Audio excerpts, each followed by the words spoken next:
Ignition sequence start. 3, 2, 1. Houston, we have a problem. Liftoff. We have a liftoff. We copy you on the ground. You got a bunch of guys about to turn blue. What you're seeing here is a mirage. What's going on, everyone? It is Jaron from Jeranism, back with another live video for you today. Thank you for joining me wherever you might be. Shout out to everyone in the chat, and hello to everyone. Welcome to the show. I've called it today, obviously, an Observably, which is the catchphrase or moniker for my guest this afternoon. I'll let him tell you where you can find him now and where you should be able to find him soon. Welcome to the show, Nathan Oakley. Nathan, how are you, my friend? Very well indeed. Thank you very much indeed for having me, Jaron. Yeah, anytime. What I kind of want to do with my channel, and I've done this, you may have seen Ranty's show that I did with him last week, is I want to kind of provide a platform for people that I think are doing good work that maybe aren't getting as many subs as I think they should.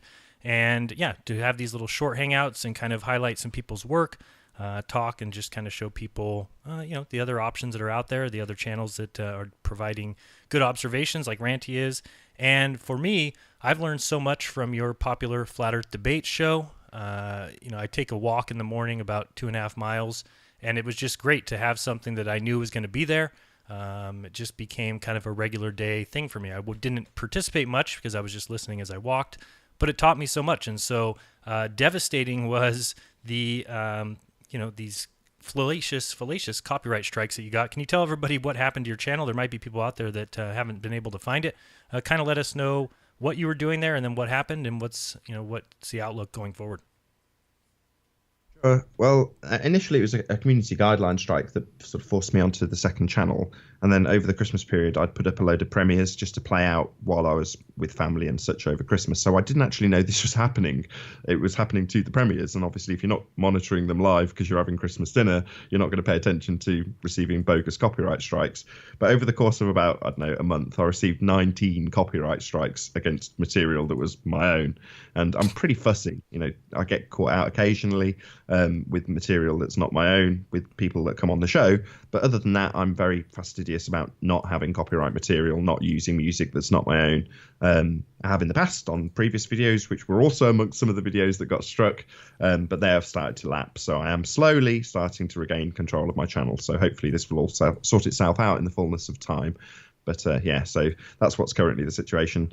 I can't really do a great deal at the moment. So if people are wondering why there isn't a great deal out, other than my first plug, so on my second channel. So while this was happening and I did know about it, I started to put out some old debates. I put about 100, so that there was literally 3 months worth at the exact same time slot, but on my second channel with some of the older debates covering the Isle of Man, which we coincidentally covered with you. That was probably the last time we spoke, actually. But yeah, so covering the Isle of Man. So they still go out at the same time slot. But that channel also received copyright strikes, as did all of my channels. But fortunately, I'd had the foresight to actually get them out there, premiered, set up, ready to go before any of this happened. So they still continue to go out. And that is still the case. So that channel is called Nathan Oakley. And that's my second channel, where I get moved if we have things like this happen on the debate, which often does happen. So I'm not going to lie, this isn't the first time this has happened. It probably won't be the last. Not exactly the same, but similar things have happened to the debate. And anybody who's kept up with the Flat Earth debate will know that this is fairly par for the course. It's a little bit out of the ordinary, probably a bit more extreme than some of the other examples. Right. But there we go. I kind of anticipate this sort of thing happening because it's controversial. I'm sure you'll agree. Yeah, absolutely. No, and it'll be good to get you back now. Stop me if I'm incorrect, you have 3 channels, right? So you have Nathan Oakley 1980, then you've got the Nathan Oakley, and then you also have one called Oakley Cord, correct? Correct. So Oakley Cord is typically used to actually stream. So it's where the actual hangout that I have is hosted on Oakley Cord, which is actually my oldest channel. So that was set up in, I think, 2006 or 2007, something around there, and has mainly got hi-fi videos on. But that is also a channel I will use to put material up and have done in the light of what's happened recently. So it's probably my least subscribed to, despite being my oldest channel. But yes, Oakley Cord is my third channel, if you want to look at it in that way. As I said earlier, Nathan Space Oakley, or just Nathan Oakley, is my second channel, and that's actually a good channel. I should really mainly plug my main channel, but the Nathan Oakley channel gets the pre-show and the uncut show. So what I found was that while I was doing the debates, people would join before the show started live, and they'd start maybe a really good conversation about something, but it wouldn't reach anybody. It'd just be discussed amongst whoever's joined the panel first thing before we've started. And that really kind of upset me. So I started to record it. I thought, right, I'll just start recording immediately. And then it'll be a bit boring. There might be quite a lot of dead air. But occasionally there's a really cracking conversation. And that leads me on to the next bit, which is even better, which is the after show. Now, often the after show is even better than the real debate, because obviously everything's really pepped up. Everyone's heated. Everyone's on edge. And then the show ends. So everyone breathes out, relaxes a little bit, and then they may be a little bit more loquacious than perhaps they might have been if they were on the show live. So you often get some really interesting conversations on the after show, and that typically goes out on my second channel, Nathan Oakley. But then, as you say, the main channel, the one where I've got almost 10,000, it'd be lovely to get to 10,000 off the back of the show. I doubt it'll happen, but that'd be absolutely fantastic. But we can always try, right? Popular YouTuber, as YouTube defines it. So 10,000 subscribers. YouTube gives you various other features which you don't get, which they, according to their literature, only give to popular YouTubers, which I'm not, at 9,500. But there we go. The main channel's Nathan Oakley 1980, and that's typically where you'll see the show going out live and any of the ancillary material, the little snips that I take out like you do with your clips, and any short videos that I make off the back of some of the discussions and interviews and all the other stuff. I've probably got 1,200 videos on that channel, so it's a fairly expansive collection of stuff to look at. And I've recently been putting on the interviews that I did maybe back in 2015. You were one of them, David Weiss, Patricia Steer, all the people I interviewed, Math Powerland. I've been putting onto the website, which is nathanoakley.com. So that's now got all of the debates, including the ones that were taken down fallaciously, and the interviews will be going on, hopefully, if I can keep my head down as much as I have been. I've been working very, very hard. I'm sure you all feel really sorry for me, but to get the website all looking sharp, along with a huge amount of help from various different people. So yes, so that's me. That's where you can find me, Nathan Oakley 1980, Nathan Oakley, Oakley Cord, and now, or it's live, but it's not really built yet, but sort of in the process of being built, is nathanoakley.com. Sweet. That's awesome to hear. And yeah, so if everybody wants to do that now, like I said, one of the main goals of these little presentations is to help get some of these guys the subs that I think they deserve. So if you just scroll down into the description of this video, you will see 3 links right immediately at the beginning of that description to each of Nathan's channels. So if you're looking for good flat earth information and a good debate show, which is something that has been missing from flat earth, and something that Nathan kind of filled the hole, plugged that hole, and has provided a great service and a great show to many people. So go down there and click those 3 channels. At the very least, you want to be on the Nathan Oakley 1980. Make sure you subscribe there. Let's see if we can get him to 10,000. I'm not positive, but hey, it's worth a try. I saw that we got Ranty a few hundred. I think he went from 1,700 or something to 2,000. So that's kind of the goal, and get some people some good stuff to watch and some good channels to follow. So yeah, please right now, if you could, scroll down and hit those links and go subscribe to Nathan. While people are doing that, I did want to shout out just a few of the debaters, because I've enjoyed the show so much. So I'll miss a bunch of people, but Sleeping Warrior, obviously, Plain Truth is on there all the time, Ranty Flat Earth, Jose, JG, Soundly Killer Gonzalez, Chocolate Sane, Arwin. Help me out here with some people I'm forgetting. You Plain Truth you've had already. Said that one. Oop, did I lose you?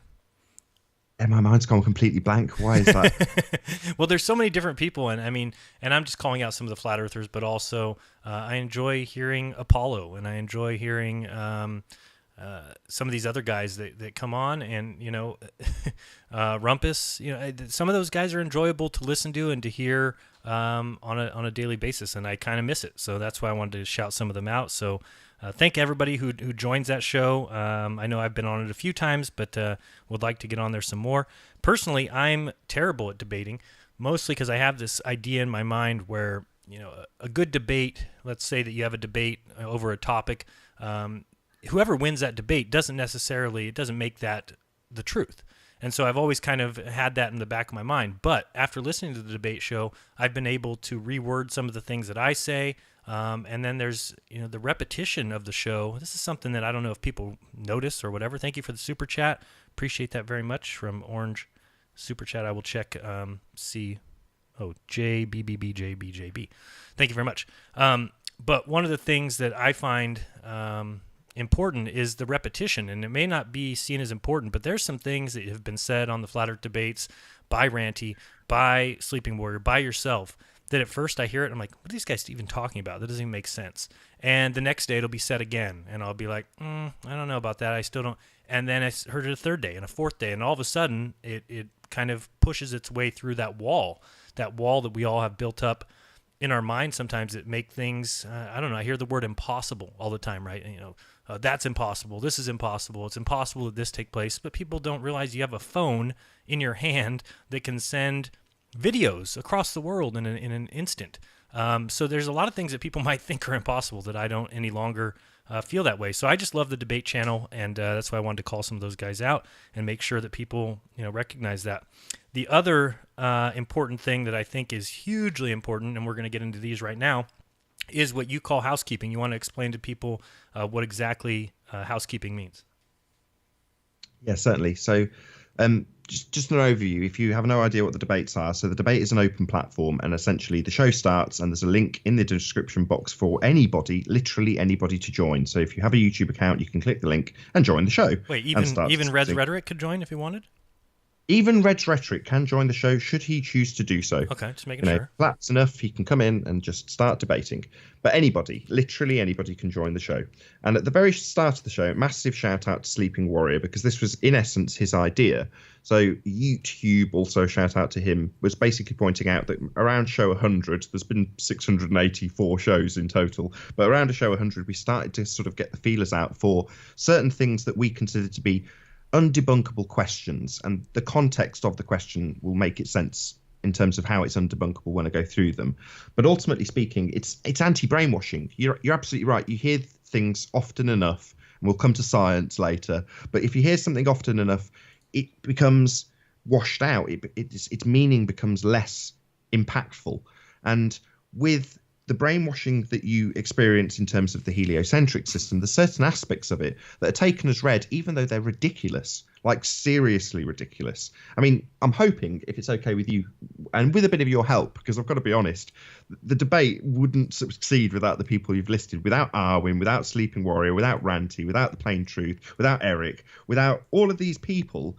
The debate couldn't take place because they assist us. We're a team. So I will do this now. So I'm hoping going forward that more people will contact me, maybe even yourself, to set up debates. So instead of it being an open platform, it's a closed platform for a given show at a set time. And I just moderate. In other words, it's a flat earth friendly platform that offers services that other sites that will not be named offer for a closed debate. But rather than there being only globehead platforms where you can do this, and I'm sure there's flat earthers out there that will know this immediately as soon as I describe it, you get called out for a debate and you're told where to go. Well, in those situations, I would hope people could say, well, yeah, okay, I'll debate you on Nathan Oakley's channel and I'll moderate it. And then you've got a flat earther who's the moderator. Yes, just as biased as they have. And that has its advantages. But anyway, I digress.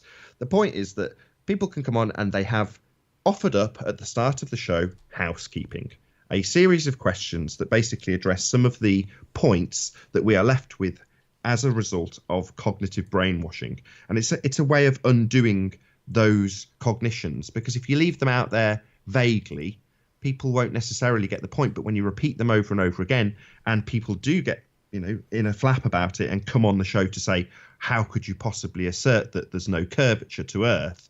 And you say, okay, what do you think is curvature? And then you'll get presented with something that's being obstructed from the bottom up. And you go, well, I know what the word curvature means, and that is not curving. There is no curve in that picture. And they'll take you through a logical fallacy that starts with the conclusion, starts with you being on a ball, and then extrapolates it out to describe something being obscured as Earth curve. So the first question we ask on most of the debates, I'm pretty sure it's normally always the first question, any signs of curvature? Because Curvature is a really specific thing, right? We're supposed to live on a ball and it's supposed to curve away from us in all directions. Do we ever see an example of curvature? No, never. The only time that someone will claim curvature, and I'm sure you can relate from Ranty's last show, is barrel distortion, lens distortion. That's it. Yep, or obstruction, which is one that they all the time will call curvature, that all obstruction is curvature. So explain that a little bit. Say that again. Are you asking me to explain curvature as in obstruction from the bottom up? Yeah, I think that one of the things I've heard you say recently, which is beautiful. There's so many little gems that I pick up from you. One of them, when we're talking about this angle of attack and things disappearing from the bottom, I heard you say the other day that if you were on the ceiling of a building, that the smoke detectors would disappear bottom first. And go ahead. It wasn't me that said that. Oh, it wasn't you. I can't remember who it was. It has been discussed on the show, and I may have hinted at it. I've said things like, yeah, it wouldn't matter if you're on the side wall or the top wall. But yeah, recently the guy who said it was the smoke detectors, I think it was actually Arwin. So you've got into the pattern, and Arwin's now broadcasting at a similar time to me. But I think that I'm going to give Arwin credit for that. But yeah, you're absolutely right. So it wouldn't matter if you're looking at a limitation of the angle on the ceiling and the limitation causing the, let's get this phraseology right, the smoke detectors disappearing from top down, or a boat going into the distance with the floor being the thing that's rising up to your eye level. It makes no difference. It's absolutely correct. How does Arwin describe it? Now I'm giving him credit. He calls it the optical slant, right? Well, yeah, you've got essentially the term, the horizon rising to eye level, most people are familiar with at an instinctive level. You know, you look out into the distance, depending on the clarity of the weather. When we're talking about long distance stuff, I'm talking in general. Yes, you can push this out further if you've got better clarity. And maybe we'll get to that in terms of what they claim is a glow proof with the theodolite. We may not cover that, who knows. But yeah, you look out into the distance and you can see that the horizon is at eye level. Well, that doesn't alter as you lower your position towards the ground. The horizon will still rise up to the eye level of the camera. The problem is that depending on what you're looking at anything through, be it your eye or a small camera phone or even a P900 or even the Hubble telescope, everything has a diffraction limit. So there is a limit that the camera cannot resolve what it's looking at in the distance. Well, in the case of the long distance photography, that's also compounded by the fact that there are things in the near foreground, normally waves, that are going to rise up to beyond that midpoint of that camera.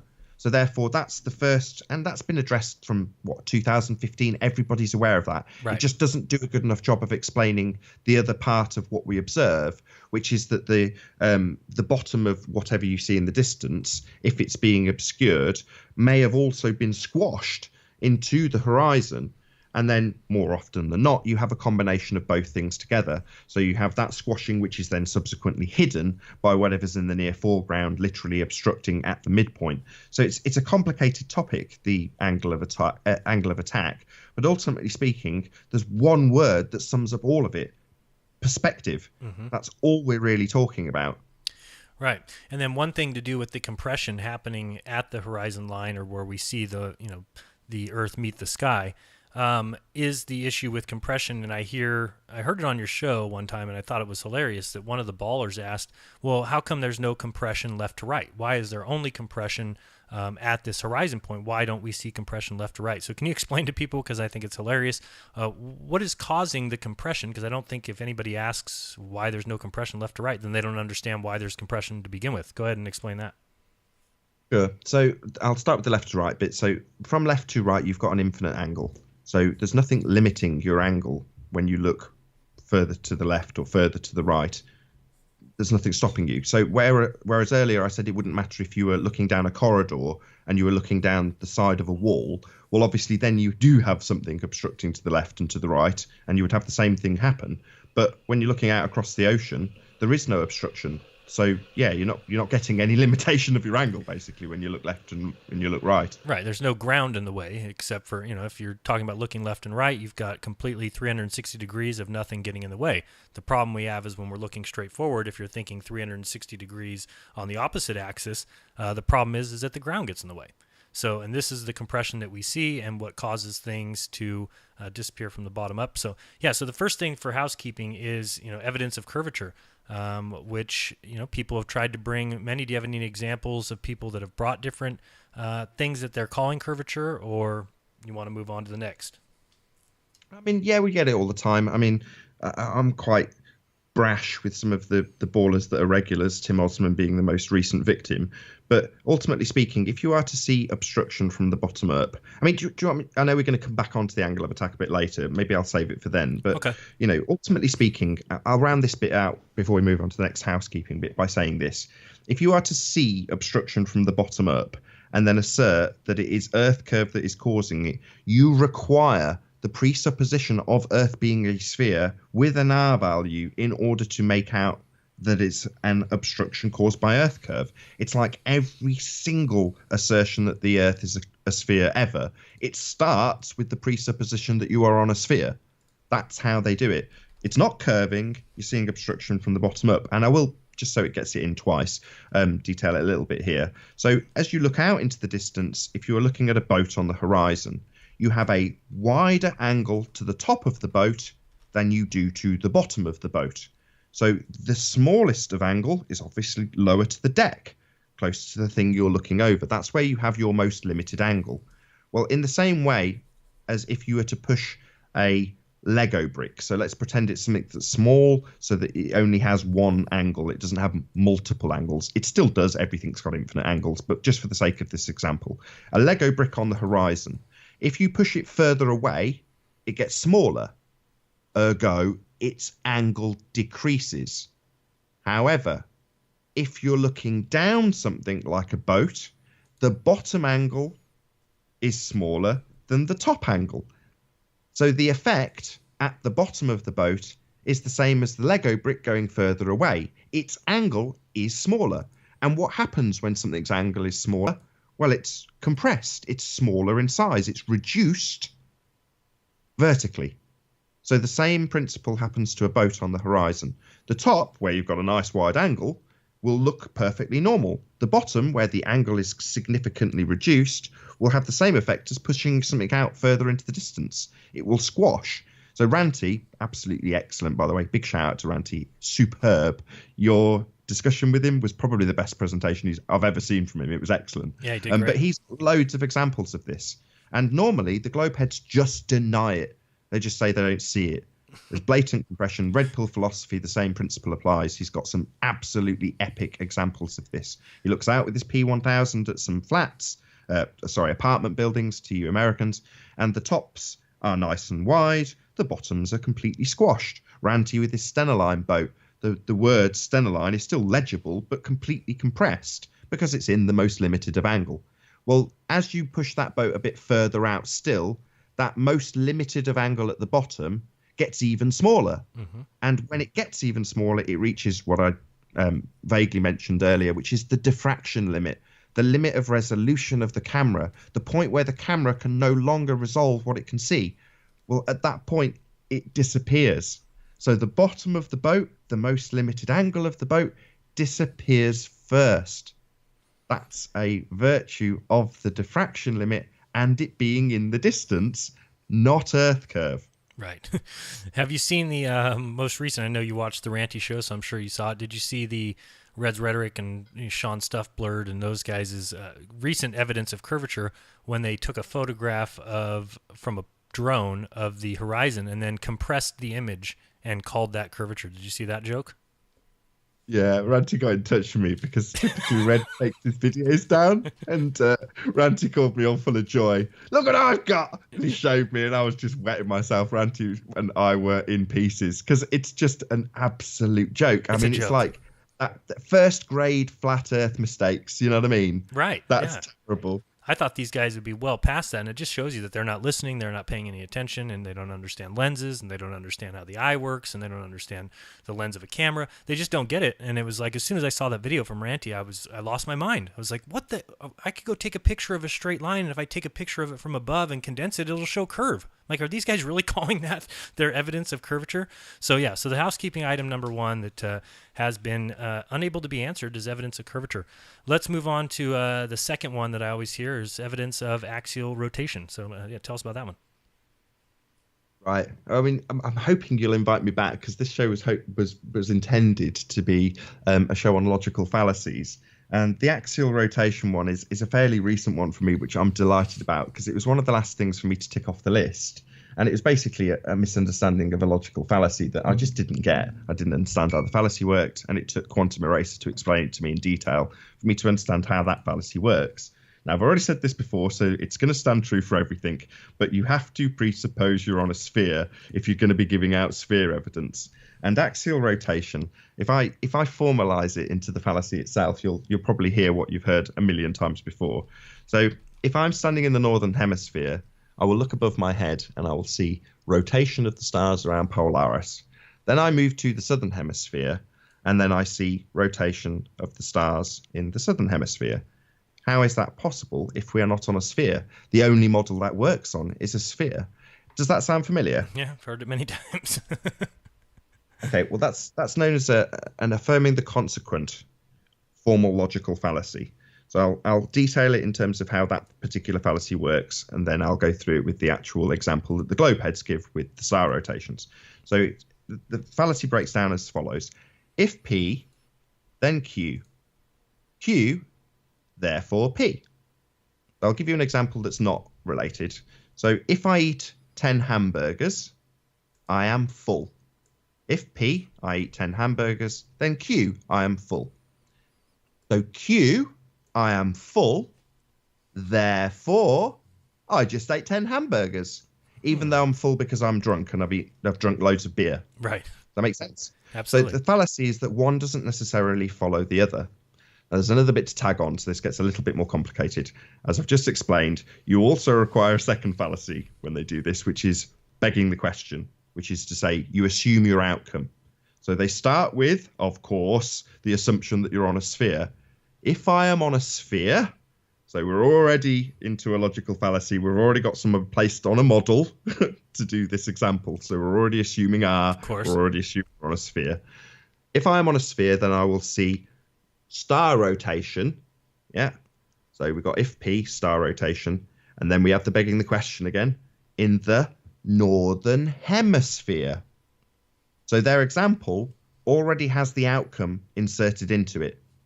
So you've got in the northern hemisphere. So I'm already standing on a sphere then. So this isn't an example that proves a sphere. I've just got to assume I'm on a sphere to begin with. And the way you catch this is the word hemisphere, because they insert it in there like it's acceptable to demand that you're already standing on a sphere. The problem with the example is that then they demand that you then travel antipode to yourself to the southern hemisphere to observe the second set of stars. Well, I'll ask you this question, Jaron. In relation to where you are now, where are the stars? Well, they're certainly above my head. And if you're in Australia, where are the stars? Pretty sure they're above their head. So, other than the demand from a globe head that you presuppose you're about to travel antipode to yourself to make the second observation, there is no proof that you are on a sphere in that assertion.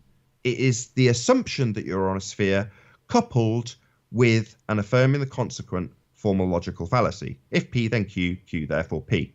If I'm on a sphere, I'll observe star rotation in the southern hemisphere. So it's a formal logical fallacy coupled with a begging the question fallacy. It does not prove that you are traveling antipodal when you make those two observations. It just makes you assume it. No, absolutely. Well said. And I've talked about it many times with the stars and how if you look north, that these, the stars are rotating. They're rising from your right, which would be the east, and setting on your left, which would be the west. And if you just turn around and face south, now all of a sudden the stars are rising on your left, which is the east, and setting on your right, which is west. And that is the opposite that they're talking about. And you say one thing is counterclockwise, the other is clockwise. So yeah, I totally know what you're saying as far as that goes. You have to do too many fallacies to get involved in that one. And that what Nathan was just talking about is us. We were going to do a show probably don't know, it's probably 2 months ago or a month ago, on logical fallacies, and we still plan on doing that, where Nathan's just going to point out some things that are said in the debates and then highlight the logical fallacy included. So we'll definitely do that soon, because I think that's very important. But let's go to the next one of my favorites, many people's favorites on the housekeeping list, and that is a gas pressure next to a vacuum. So, tell us about that one, or gas pressure without a container next to a vacuum. But Nathan, the problem with that for me is there's a gradient. What about the gradient, Nathan? Well, the gradient's a straw man fallacy, so it doesn't actually address the problem to begin with. So to say you can't have gas pressure in a container, or how do you have gas pressure in a container? I forget how they exactly phrase it, but they're addressed to the question, how can you have gas pressure without a container, is how can we have a gas pressure gradient? Well, the antecedent in both scenarios is the same. Right. So gas pressure and gas pressure gradient both require the antecedent of a container. So that question doesn't actually address the housekeeping question. It's all they have. Right, that's why they keep up. Yeah, they'll keep attacking you with that one and say, yeah, but there's a gradient. There's a gradient that gravity creates, and they don't seem to understand the very foundation of the question. I mean, I can give you the answer if you like. I mean, up until now, this would be a fairly exclusive thing to give you, because John, Quantum Eraser, who gave me the vast majority of these arguments, I say gave them to me. A lot of them came prior to John, but he firmed them up and made me understand them better. So a lot of the logical fallacy stuff actually came from JLB, but I didn't necessarily tie it completely to all of the points that we are making. So anyway, I digress slightly. I mean, this particular proof, before I give you the answer to the pressure gradient bit, is the single best globe debunking there is, bar none. Because everything, and I do mean everything, hinges around the vacuum of space. You name it, it's tied to it in the heliocentric bullshit world of spheres. So I'll start with your point in terms of, so yeah, this is going to get me in trouble, because John's argument is to say, don't tell him.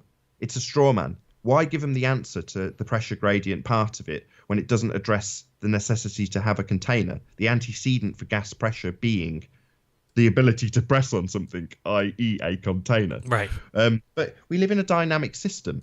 So obviously at the ground level, you've got all of the things that produce all of the different cycles. So the carbon cycle, the hydrological cycle, all these things happen at the ground. That's where you have the most concentration of gases. Yes, it's going to dissipate towards the top. It's going to get less because that's not where they're being created. However, it doesn't matter how limited that gas pressure becomes, it absolutely and unequivocally still requires the necessary antecedent of a container to press upon. Gas pressure, surprisingly, requires something to press on.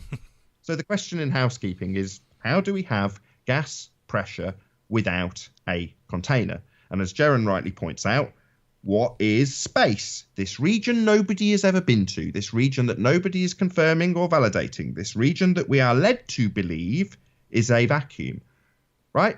A vacuum? Well, we've got gas pressure. I'm breathing it right now. It's going in and out of my lungs. I definitely know that part is true. We definitely have gas pressure.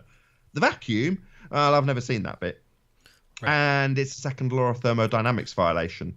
Entropy take effect. I was just going to bring that up. Make sure you talk about that, because people need to understand what the second law of thermodynamics is and how it's never been broken, and if they need to break it in order for them to answer this question. So go ahead and explain that. Well, it's entropy. Hot flows to cold. Simple as that. High pressure will flow to low pressure. If you have a vacuum, gas will try to reach an equilibrium within whatever it is in, the container, right? The necessary antecedent. Right. So if you have, the MIT guy gave a really good example. So he's got a gas next to a vacuum with a barrier.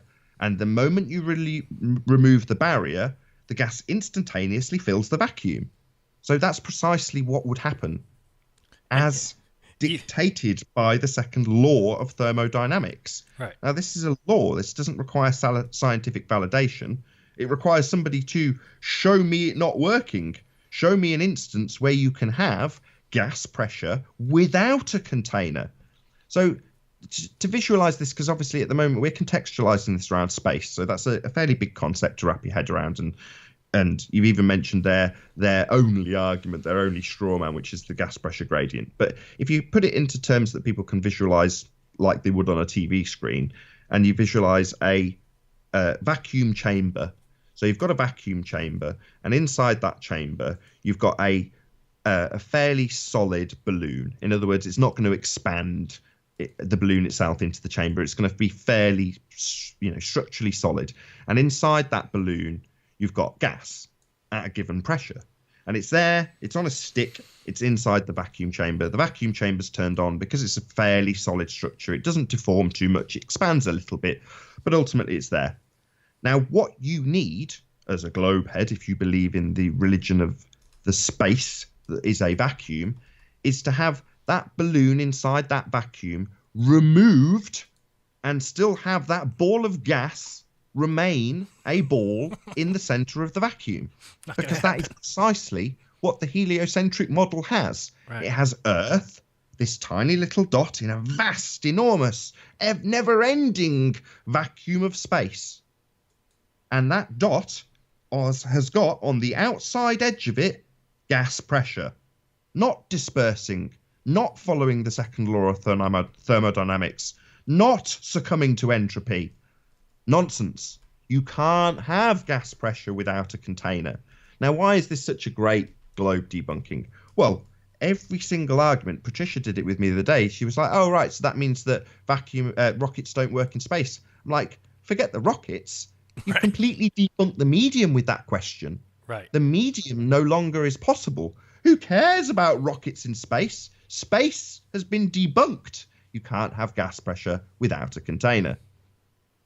Beautifully said. And yeah, and even if you think of that video you're talking about, where we've got that professor talking about what happens when we remove that barrier, it doesn't matter if there's a gas gradient on the left side. When you move that barrier, it's going to dissipate into the vacuum. It's, what do they say? Nature abhors a vacuum. Everything's going to go towards it. Yeah. So yeah, well said on that one. Let's go to the next one. Let me see if I have it queued up here. So then we've got, the famous evidence of gravity. And science, right? Mm-hmm. Wrong.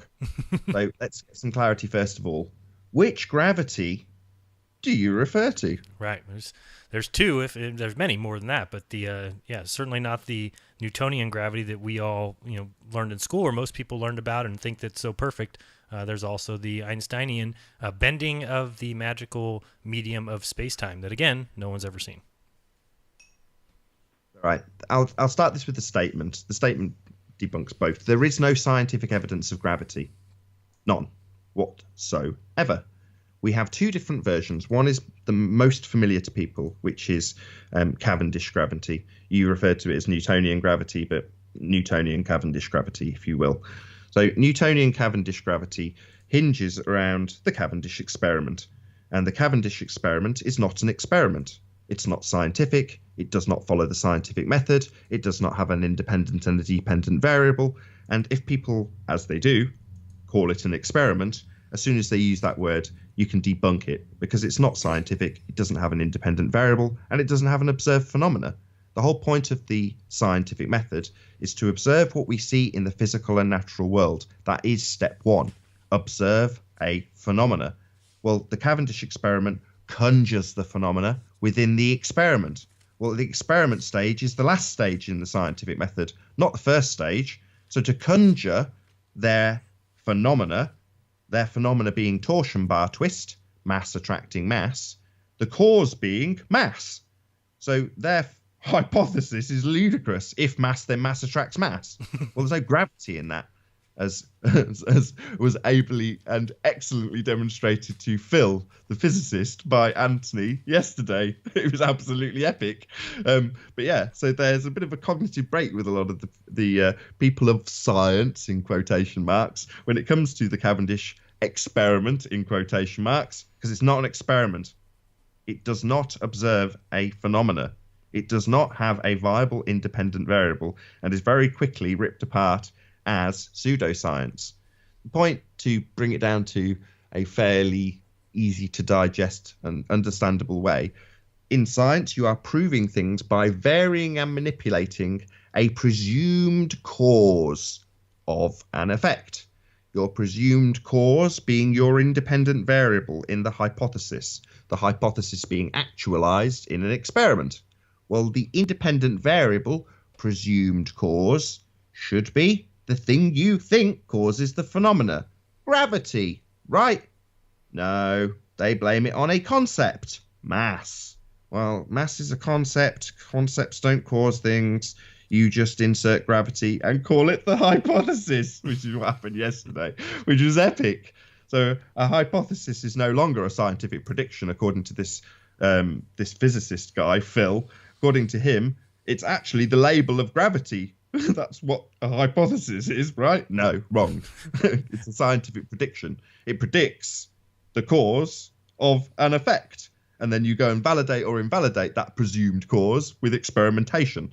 Back to gravity. So in in Cavendish Newtonian gravity, they have this circus sideshow to prove gravity, which is called the Cavendish experiment. Lead balls in a shed, which they claim demonstrate mass attracting mass, their observed phenomena, which is conjured within the test itself. So it's not scientific, it is by definition pseudoscience. And moving on to Einsteinian gravity, that's pretty quickly dealt with. How are you going to vary and manipulate the bending of space-time? That's pretty quickly drawn a conclusion to that. You can't scientifically validate the bending of space-time. It's just nonsense. Yeah, it's just a concept. It's just a story. And they've got the whole world believing it. So anything else on the gravity point? No, I mean, it's been massively argued about, both in terms of the actual terminology and the colloquial terminology, because, you know, we have people like Arwin who want to label it as an aberration. So the actual questioning for it is on our side because of the terminology the globeheads use. They would call Cavendish scientific evidence, and they do, right, which is great.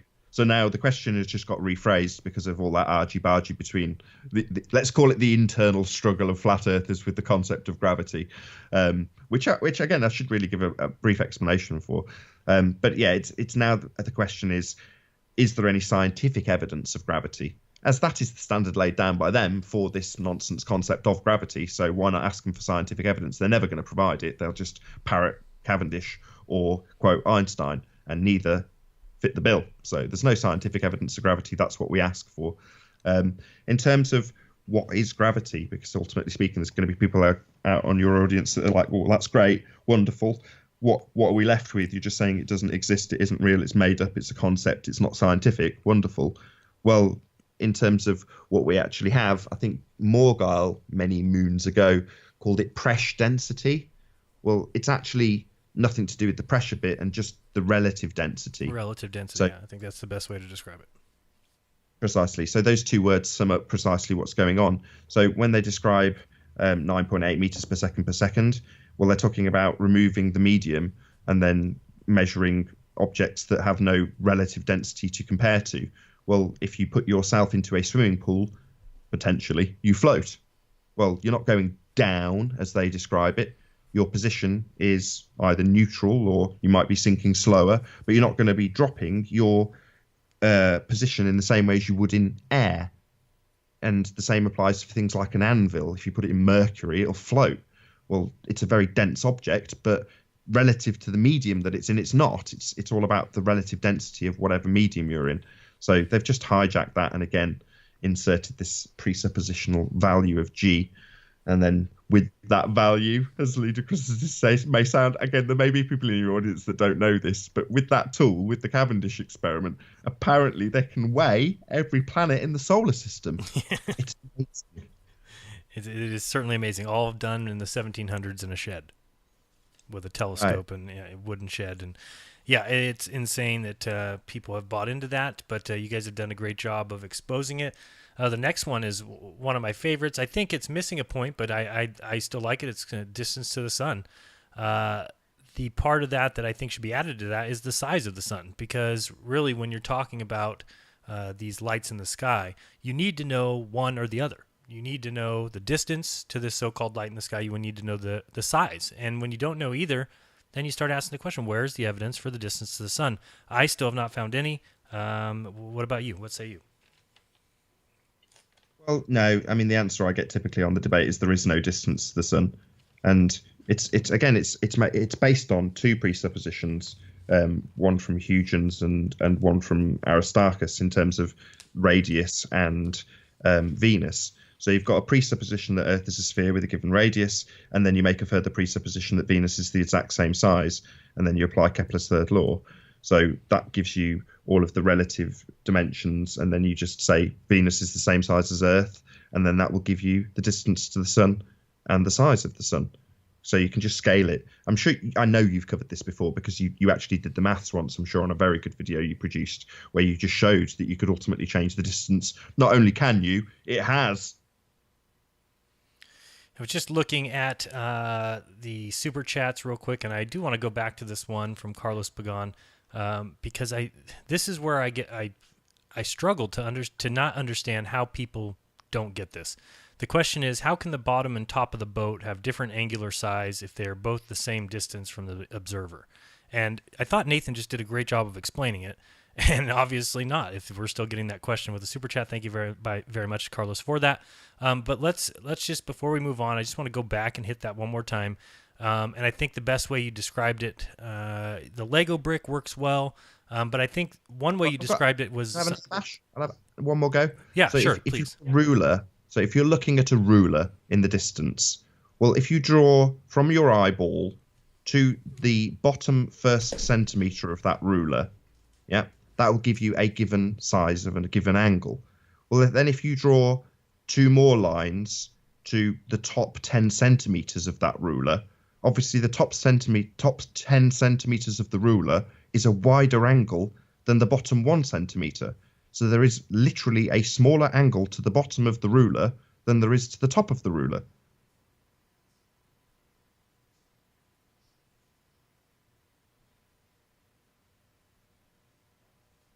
Oh, has everything gone wrong?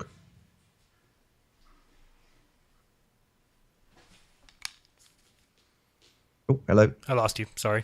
I'm back. Yeah, it's that. Yeah. Bottom of the ruler is smaller in angular size than the top. Simple. Yep, and it's what for me, it's whatever one is closer to the line, the ground, which is causing the compression, which is causing the disappearance, causing the obstruction. So obviously, the bottom of the boat is the part of the boat closer to the issue that's causing the observation. So yeah, let's continue on.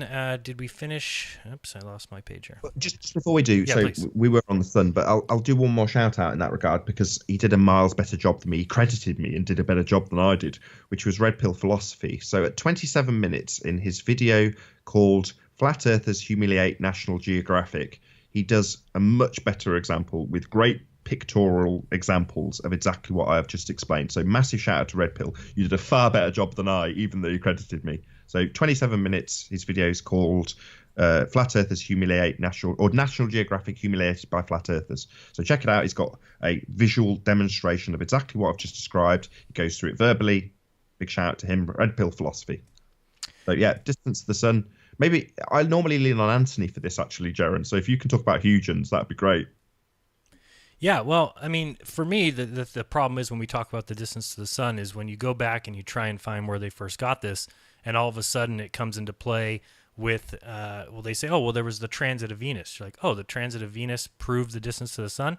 Well, yeah, they don't tell you about the little factoid in there that in order to have that actually work, you need to first assume completely, because you don't know, you can't go there, you need to assume the size of Venus.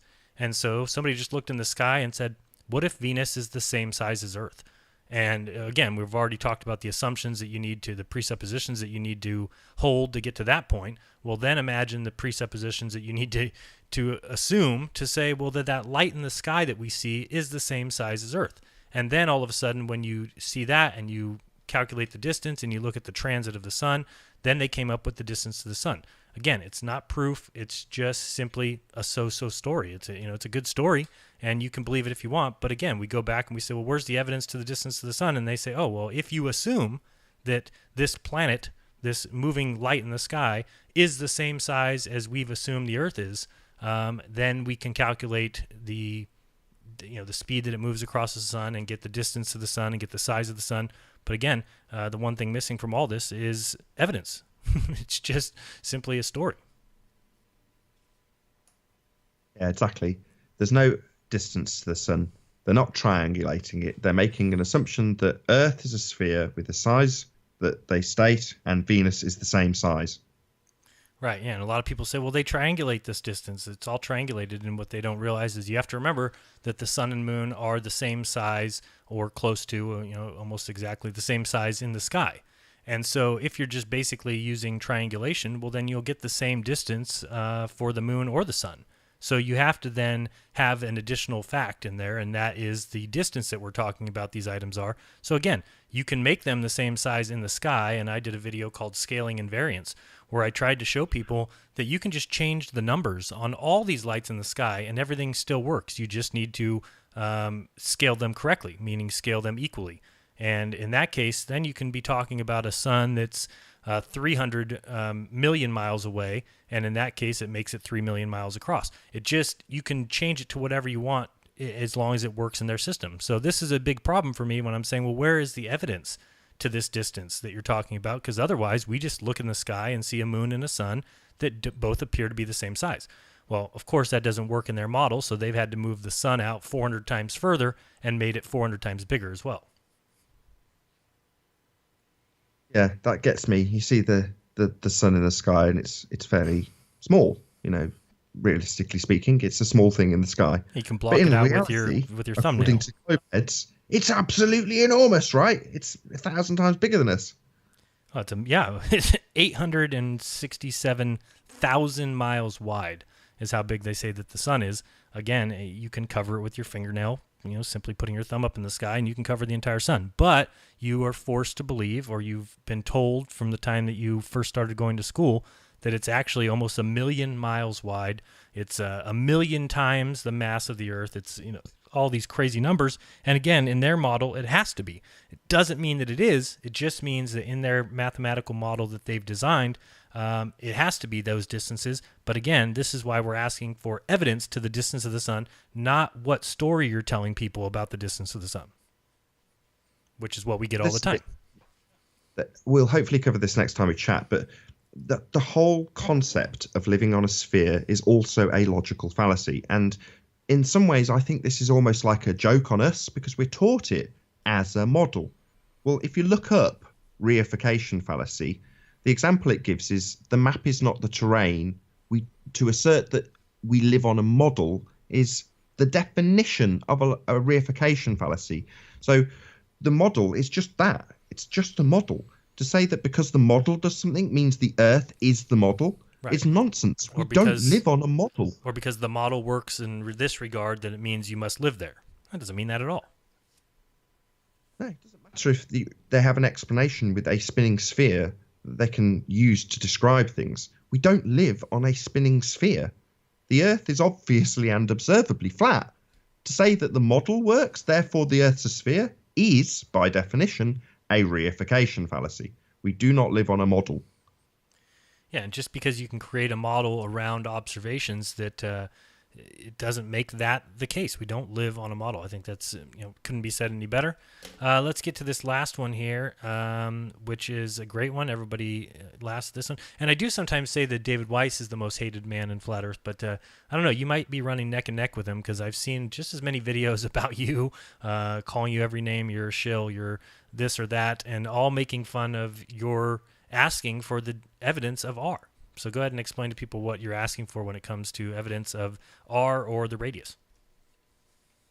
Well, the radius is a presupposition. So it is just as simple as that. There is no evidence of R. And the housekeeping question that precedes asking for evidence of R is asking for evidence of the molten iron core. So the Kola Deep borehole went down, 12 kilometers? About 8 miles? Yeah, 8 miles. And that's as far as we've got. We have absolutely no idea what is underneath our feet. None. 12 kilometers is as far as we've got. Yet when you go to school, you're taught that we have a molten iron core. Not only is it molten iron, it's beyond the Curie point and is self-perpetuating, the magnetic field that we all experience. You're like, how the hell do you know this? This is literally completely made up. Nobody's got the vaguest idea what's under there, but we're taught at school that it's a molten iron core. It gets worse, and we discussed this before the show starts.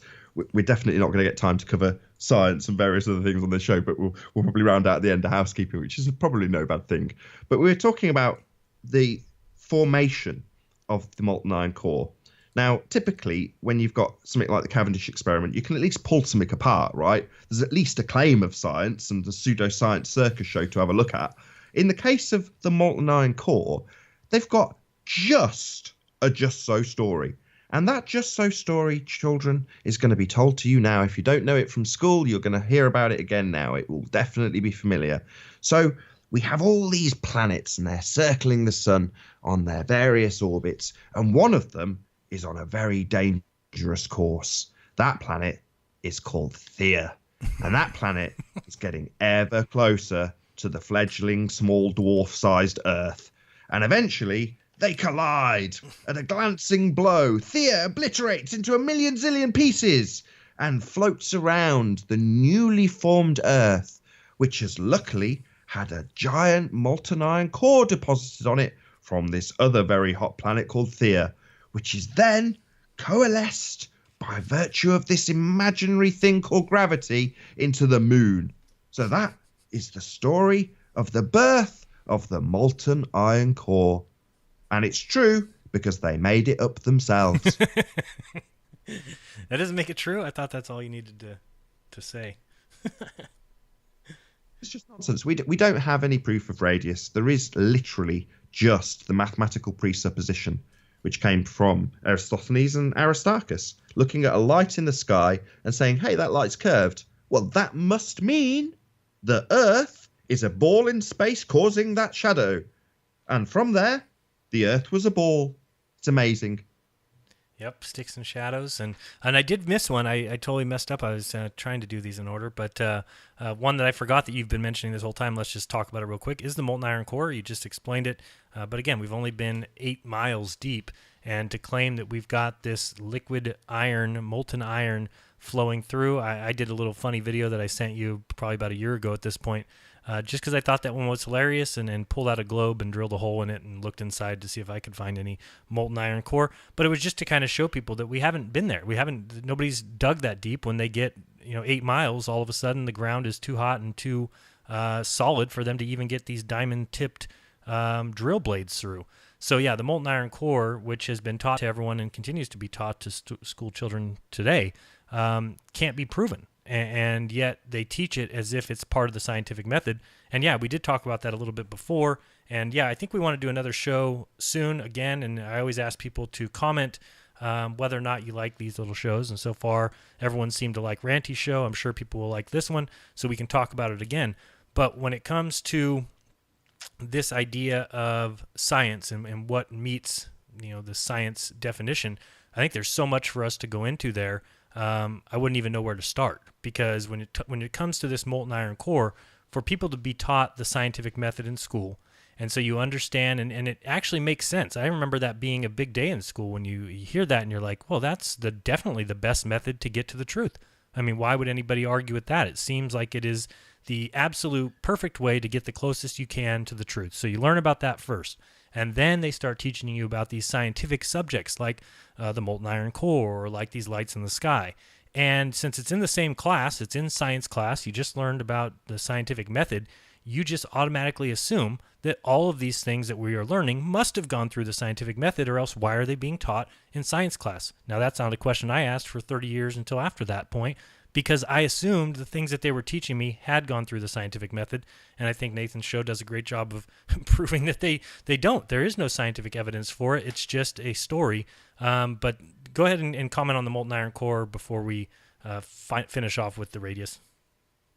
I'll tie it into exactly that, which is to say that it is not scientific. Right. It's a very narrow term, science, and hopefully when we next speak, I'll get to go through this in a bit more detail. But I'll even back up this stat, so I'll give you a stat. 99.9% of all claimed science does not adhere to the scientific method. Now, there's plenty of justifications out there for why they're not doing that, but that is the bottom line. There is a method, it is empirical, it's taught to you in 5th grade, it proves things.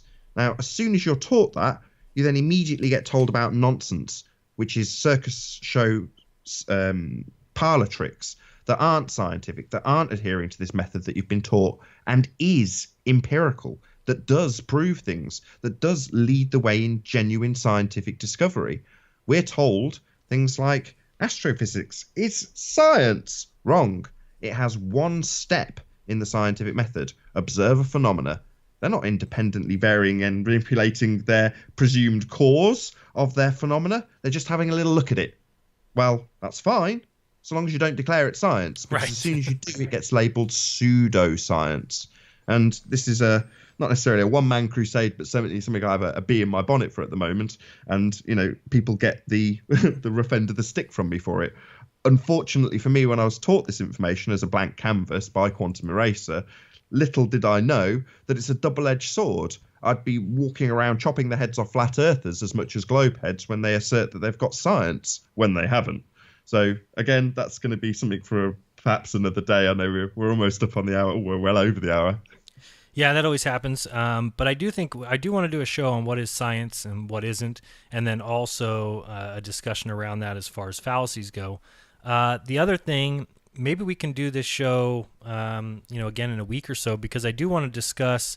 Maybe we can do it just for real quick. Well, let's finish off the housekeeping first. So yeah, the last one that I did bring up, but I don't know if we covered it fully, is just the evidence of the R value, which is the radius, which if we're a sphere, then there should be some measurement from the ground to the center of this presupposed ball Earth.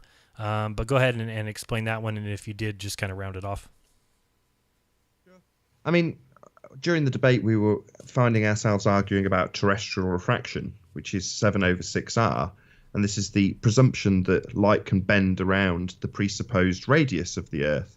And ultimately speaking, the mathematics that they use requires the main point of all of the debating points, which is to say that for every sphere proof that is claimed, it requires the presupposition that you are on a sphere to begin with. And when they compare an actual photograph of reality, what we see when we take a picture of something in the distance, they will compare it to mathematics that does the exact same thing. It presupposes that you're on a sphere. Well, how does it do that? With the R value. The holy R value, praise be to R, because it must be there for them to make the presupposition that you're on a sphere. They tell you that you're on an Earth with a radius value. And that radius value is essentially presumed. There's no evidence for the R value. They can't prove the R value. They just insert it. And then they'll, in some of the more recent instances, again with Tim Osman, justify it by saying, well, it matches. I couldn't care less. Right. The presupposition of R only matches because you've hijacked perspective and you ignore all aspects of things in the near foreground being bigger than things in the distance. And then you claim that effect is actually because the Earth has curved away from you and the thing has dropped into that curve. Wrong. It's just got smaller. It's gone into the distance. That's called perspective, something that is absolutely and unequivocally ignored in their global mathematics that assume the cause, scientific sounding term we've got there, is R, Earth radius. Well, when they say something's obscured from bottom up and the cause is Earth curve, here is my mathematics, your reply should be, what's this R value? What's this number you have here? Where have you got this number from? Well, if you ask Mick West, he'll tell you it's from the standard model. In other words, he's just assumed it.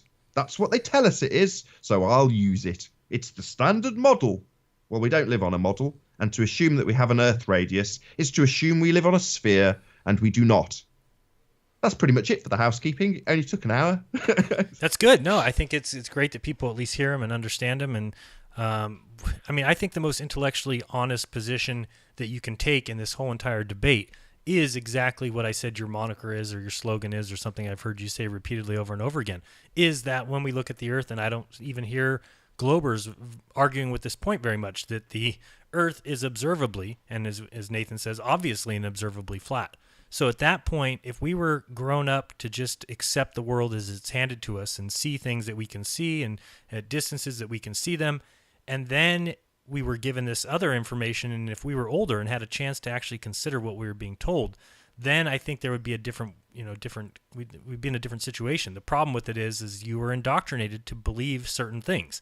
Now, the most intellectually honest thing to do at this point is to step away from what you were taught, like I have, at least admit to yourself that the earth certainly appears to be flat. It's obviously and observably flat. At that point, if they want me to believe in other aspects of where I live, then it's their job to prove them to me. And I don't mean prove as in teach me about the scientific method and then sneak in a bunch of things and say after the fact, oh, those things, they did go through the scientific method. I'm talking about stepping away and saying, no, prove to me that there's curvature.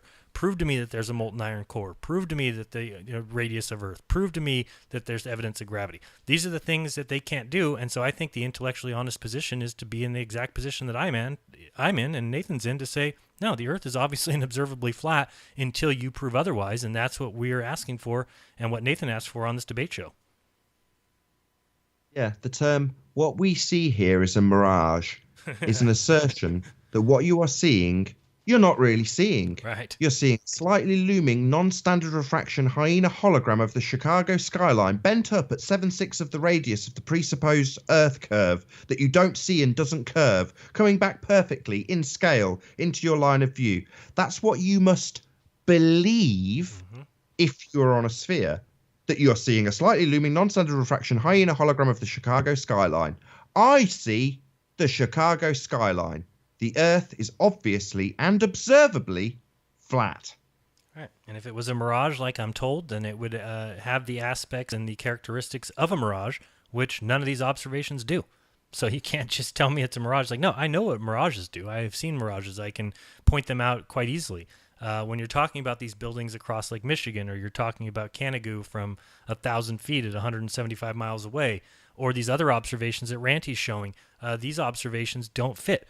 The big one for me recently is this 13-mile test that was done at the Monterey Bay, where basically from 3 feet high, they were observing a mirror at water level 13 miles away that should be tucked behind at least a 40-foot hump of water.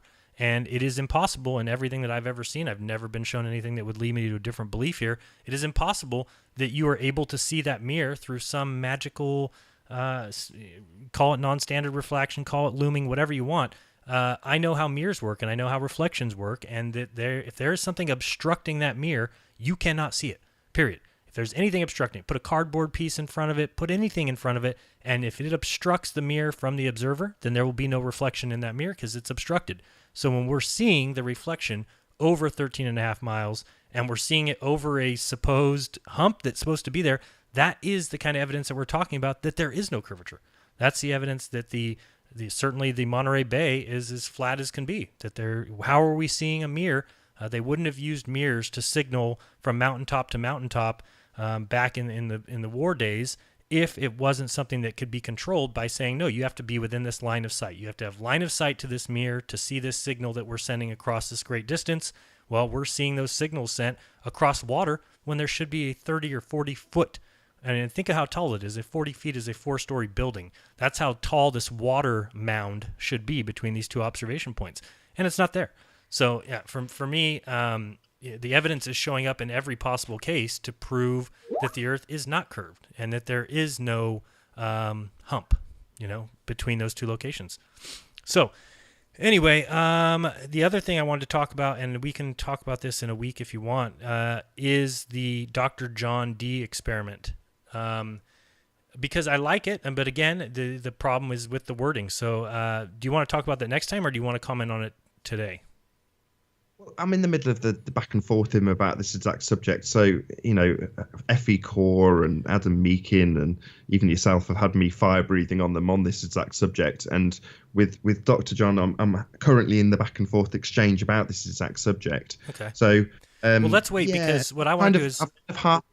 Go on, sorry. No, I was just going to say, I want to take a little more time to understand. I did read the email last week and then didn't respond to him. But then this morning I read some correspondence between you two, and I see your point. And again, I've got concerns when you're using lasers and things. But I do, I like calling these things observations. He wants to go out and make an observation across this distance. And so I'll understand a little bit better, and maybe we can do a show a week from today to discuss it, because I believe it's supposed to be done early February. Is that correct? Yeah, correct. So yeah, Brighton Pier in I think it's mid-February thereabouts. It's not long from now, maybe 5 weeks from today.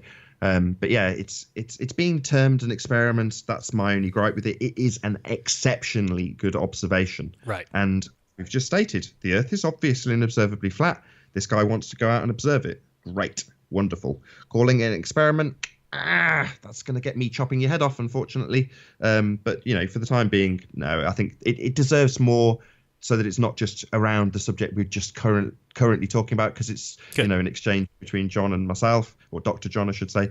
It won't do justice to the subject if we just sort of lean on him and my correspondence between us. Whereas if I just do it specifically about the hijacking of scientific terminology rather than him, it's a bit less personal to him, if that makes sense. Right. No, let's do it again in a week or something, so I have a little bit of time to look through it some more. I did see the website. But I don't know if the website's peer-to-peer. I don't know if that's the name of the test that he's calling it, basically across 9 miles. But again, we'll talk about that in the future. Just to round out some of these super chats to make sure, get them all. Renee Calucia, who is awesome, is very generous. Happy Flatter Day, a perfect day for mass globortions. He says, check out flatearth101.com for activism tools. So definitely check that out. If you're listening to the show, check out flatearth101 or flatearth101.com for activism tools. Somebody we read, JPBGGB, don't know who that is, but he says, I fart in YouTube's general direction. Thank you very much for that super chat. We read Carlos Pagan's. Gobsmacked asked, I'm wondering how you process many recent reports of magnetic pole shifts and the grand solar minimum's impact on climate change. Thanks. I'll have to think about that one. The magnetic pole shifts, again, these could be stories. I understand that they can measure these rocks and determine when these changes happened. Again, you have to believe the whole time frame that they've set up to believe in these pole shift timetables. Again, I don't think you can measure how old the rock is. If curvature is the default, then maps should have curvature accounted for already. Why do they account for curvature only when flying and sailing? We would drive over the same curvature with cars. Great point. Joey Bounds asks, can you take calls? My friend wants to debate. Have him email me, Jeranism at Yahoo, and he can tell me a little bit about how much research he's done into this subject. I certainly do not want to debate anybody that's fresh, because they'll be just asking questions everybody knows the answers to, or pulling a Red's Rhetoric 3 years in move, which is taking photos from a drone and then condensing them and saying that that's curvature without understanding how the eye works or how any lens works. Love said, do you believe in the Big Bang Theory? I don't. No, I don't believe that everything came from an explosion from nothing, and every bit of matter that we see all came into existence instantaneously, and that these guys can rewind time in the sky and figure this stuff out. No, certainly don't believe that. Joshua Doyle said, defeat the pedophiles, hashtag Alex Jones, and defeat the globalists, hashtag Alex Jones. So thank you very much for all those super chats. I appreciate it. Also, I've been giving out my P.O. Box if people want to send me anything. P.O. Box 3044, Merced, California, 95344. Gotten a ton of postcards already and letters from people. Just some really nice things from people stating that, some people are saying they have a hard time talking to family. But it's just been great to get so many letters, and I've responded to those. And you should be getting those in the mail soon if you've sent me something and I've received it. So appreciate that a lot. Last thing I have for myself, as far as if you want to help this channel without spending any money, you can just go to jeranism.com, click the support tab, it drops down, hit Amazon, it takes you to Amazon, you do your normal shopping, pay your normal prices, and I get a small percent. Or you can start out at j.mp/JeranAMZ. It's on the screen if you want to do that one.